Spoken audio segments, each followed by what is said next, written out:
Alors, bonjour. Pour cette capsule, on va aujourd'hui parler de récession. Le mot récession, on en entend de plus en plus parler en ce trimestre, premier trimestre 2023. Alors, pour en discuter avec nous, pour nous expliquer ce à quoi on peut s'attendre, puis nous faire comprendre les impacts, on a invité Kevin Edlen. Kevin Edlen est le co-stratège en chef en placement chez Gestion de placement Manuvie. Alors, merci Kevin de nous entretenir de la récession. Et c'est quoi ça, une récession? Qu'est-ce que ça fait? Merci Daniel et bonjour à tous.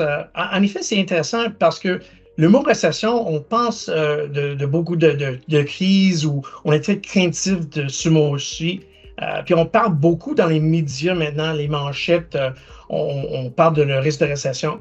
Et c'est important de savoir que pas toutes les récessions sont les mêmes. En effet, sur la long terme, au moins aux États-Unis, on se trouve en récession à chaque 5 ans. Puis les récessions durent en moyenne 1 an. Alors, c'est pas toujours une récession avec une crise. C'est normalement juste un ralentissement économique normal. On a des cycles économiques, puis c'est pas quelque chose à craindre. Mais pour nous autres, comme stratèges, c'est important de pas essayer de prévoir une récession, mais de regarder est-ce que le risque de récession a augmenté. Puis pour cela, on regarde à beaucoup de signes. Puis je veux partager quelques petits diapos ici, parce que je pense que c'est important de regarder ça. Alors ici, on regarde notre tableau de indice de risque de récession. Puis c'est pas noir et blanc, c'est pas oui ou non. On utilise un genre de signe de feu. Feu rouge, feu jaune, feu vert. Puis on regarde est-ce que le risque est élevé, neutre, ou pas de risque de tout. Puis, si on regarde ce tableau-ci, il y a 6 mois, 8 mois, 1 an, il y avait beaucoup moins de rouge, moins de jaune, mais beaucoup plus de vert. Alors, quand ces couleurs commencent à changer, comme quand on prend notre voiture, on regarde les feux, on doit arrêter. C'est comme exactement la réserve commence à risque d'arrêter. Alors, si on regarde ces signes-là, puis ça prend beaucoup de risques économiques, puis c'est vraiment prouvé que ces risques sont indicatifs de le risque de récession. Le seul qui est vert, surtout, c'est l'environnement d'emploi. C'est toujours très, très fort. Le taux de chômage est très, très faible, pas seulement aux États-Unis, mais aussi au Canada. Alors, bonne nouvelle, si les Canadiens et les Américains détiennent toujours leurs emplois, ils vont toujours consommer. Puis la consommation est un des points le plus positifs, plus impact sur la croissance économique. Alors, c'est une bonne nouvelle, mais peut-être c'est un peu trop serré. Alors, c'est possible de voir dans les prochains mois que le taux de chômage commence à augmenter un peu. Encore, c'est pas craintif, c'est normal. On est déjà sous la moyenne long terme de taux de chômage. Alors, même si ça augmente un peu, on ne devrait pas craindre cette risque-là. Mais le dernier point, c'est très intéressant ici, c'est notre indicateur précurseur. Puis c'est celui-ci qui est très intéressant parce que c'est un indice qui est pour nous très, très facile à suivre parce que cet indice-là, dans 10 indices précurseurs économiques, puis le met ensemble dans un indice. Alors, en effet, quand la ligne bleue augmente, l'économie s'améliore. Quand la ligne bleue baisse, il y a une décélération de l'économie. Puis quand ça arrive en bas de zéro, en point négatif, c'est un risque de récession. Puis si tu regardes cette diapo-là, les barres grises là, indiquent la période de récession. Où on est aujourd'hui, en bas de moins 5%, si on prend un coup d'œil sur la long terme, quand on arrive à ce niveau-là, en bas de moins 5%, c'est rare. Presque jamais on ne se trouve pas en récession. Généralement, on est en récession dans ces moments-là. C'est ça. Puis l'autre point que c'est important pour les récessions, pour les investisseurs, pour regarder les récessions, c'est que les récessions, c'est pas un calcul mathématique. En effet, il y a des instituts, un aux États-Unis puis un au Canada. Aux États-Unis, ça s'appelle le National Bureau of Economic Research. Puis au Canada, c'est le CD Howe Institute. Alors, eux autres, leur rôle, c'est de déclarer les récessions. Puis il y a leur calcul individuel pour est-ce qu'on est en récession. Le deuxième point importante, c'est que dès que ces instituts déclarent la récession, c'est toujours une déclaration rétroactive. Ça veut dire que on est oui, on a la récession, OK, parfait, mais il a commencé il y a 3 mois ou 2 trimestres.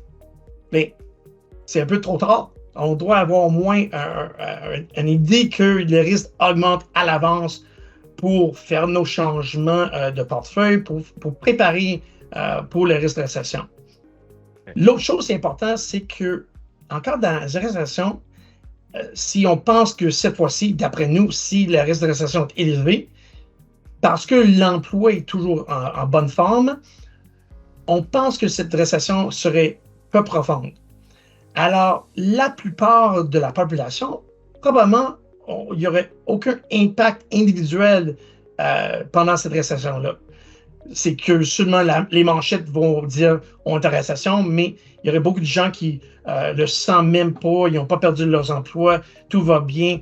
Peut-être ils réduisent leur consommation un peu, peut-être ils augmentent leur taux d'épargne, juste pour en cas où il y a un risque de plus élevé. Mais en grande somme, c'est pas, d'après nous, cette fois-ci, une grande risque d'avoir une crise comme on a vécu en 2008. D'accord. C'est-à-dire que dans le fond, si les gens ont toujours leur emploi, puis effectivement, il y a beaucoup d'emplois disponibles, il manque beaucoup d'endroits qui manquent de postes, à la limite, les gens, ils ont toujours le même salaire. Fait que les autres, une récession, ça les touche pas individuellement. C'est bien ça, je comprends? Exactement. Si on travaille en secteur de service, souvent on voit l'impact plus comme au restaurant ou en vente de détail, parce que si on réduit notre consommation, ça a un impact sur nos achats, le montant de fois qu'on va manger au restaurant. Et c'est exactement ça. C'est pas qu'on arrête de consommer de tout, ou peut-être on réduit notre consommation parce qu'on est peut-être craintif de perdre notre emploi. Souvent, on ne le perd pas, mais juste cette petite crainte-là, ça crée une baisse de consommation, puis encore, c'est récessionnaire.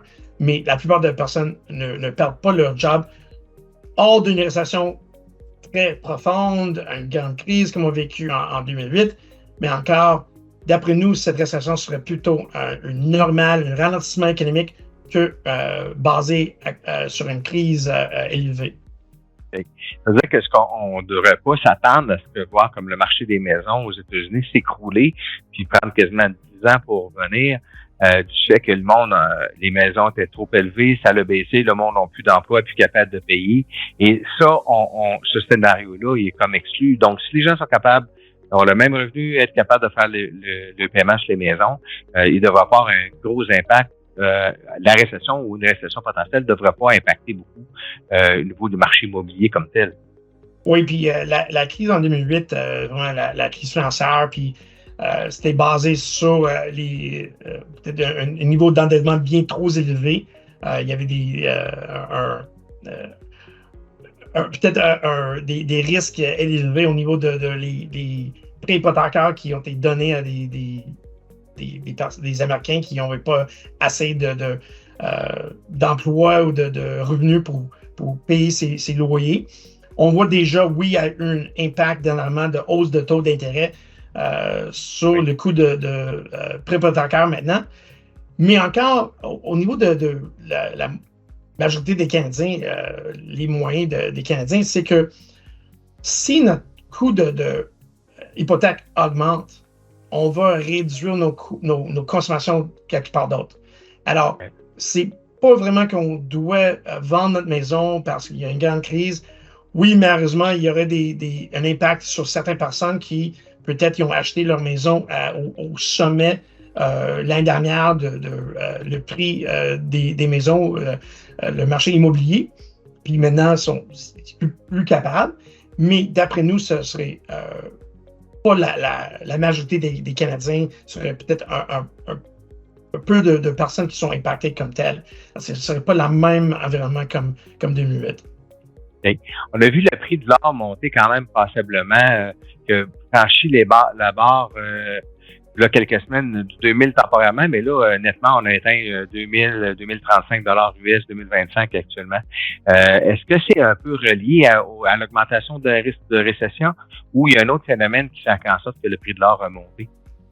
Oui, vraiment, je pense que l'or est toujours vers refuge comme le dollar américain pendant les risques économiques ou des chocs économiques. C'est intéressant que la plupart des investisseurs, peut-être, ils penseraient que le prix de l'or est bien plus élevé qu'il est maintenant à cause de l'inflation. Puis, normalement, pendant la période d'inflation, le prix d'or augmente en même niveau que l'inflation, en même vitesse. Mais je pense que cette fois-ci, il y avait des autres investissements qui étaient un peu en compétition avec l'or, comme le crypto-monnaie, comme les placements privés. Il y a beaucoup de différentes opportunités pour les investisseurs au lieu de l'or. La bonne nouvelle, je pense, au niveau de l'or puis le risque avec l'économie canadienne, c'est que la demande de l'or, puis plutôt les matériaux précieux au Canada, c'est plutôt basé sur la demande mondiale, puis la croissance économique mondiale, pas seulement avec la croissance économique canadienne.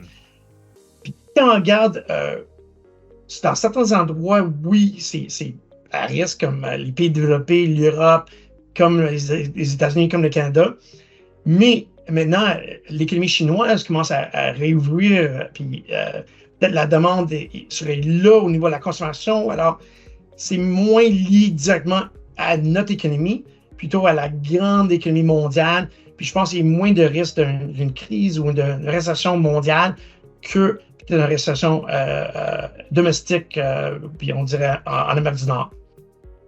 Excellent. Fait que pour une région comme l'Abitibi-Témiscamingue, où on est, en plus d'être des gens en or, on est une région où il y a beaucoup d'or, beaucoup de métaux précieux. Si on superpose le risque d'économie, où on a vu qu'au niveau individuel, il n'y a à peu près pas d'impact, nous, on pourrait même en bénéficier de ça, de faire qu'une certaine période d'incertitude et une demande mondiale. Fait que pour nous, le mot récession, c'est pas nécessairement, ça s'applique pas nécessairement pour l'Abitibi, je comprends. Oui, c'est très possible. Tu peux éviter peut-être l'impact comme des villes ou une économie qui est plutôt basée sur les services ou surtout la consommation domestique. Oui. Je pense qu'il y a un peu de différence entre la type de l'économie en Abitibi-Témiscamingue que à Montréal, au centre-ville ou à Toronto comme tel. Bon, mais c'est parfait. En tout cas, ça nous rassure beaucoup. Merci beaucoup pour les explications, Kevin. C'est tout le temps un mot qu'on entend, c'est un mot qui fait peur, la récession. Mais tu as bien expliqué, puis je pense que les gens ont bien compris que c'est quoi que ça veut dire. C'est quoi les vrais impacts de l'économie? Les risques sont plus grands, mais l'impact qu'on devrait s'attendre dans la vie de tous les jours, pour la majorité des gens, ben, ils en auront pas. Ça, je pense que c'est important de le comprendre parce que c'est pas nécessairement ce qui est véhiculé tout le temps dans les médias ou c'est pas la perception des gens. Fait que là-dessus, je pense que c'est très important d'avoir fait ce point-là. Je remercie beaucoup, Kevin, de ta présence. Je remercie beaucoup de ton apport. Puis, vous êtes des partenaires importants pour nous. Fait que, sur ça, on va souhaiter l'occasion de se revoir bientôt. Fait que, merci. Merci beaucoup. Ça fait plaisir.